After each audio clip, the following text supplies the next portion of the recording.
गणनायकाय गणदैवताय गणाध्यक्षाय धीमहि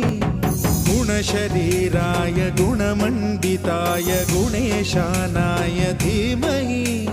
गुणातीताय गुणाधीशाय गुणप्रविष्टाय धीमहि एकदन्ताय वक्रतुण्डाय गौरीतनयाय धीमहि गजेशानाय भालचन्द्राय श्रीगणेशाय धीमहि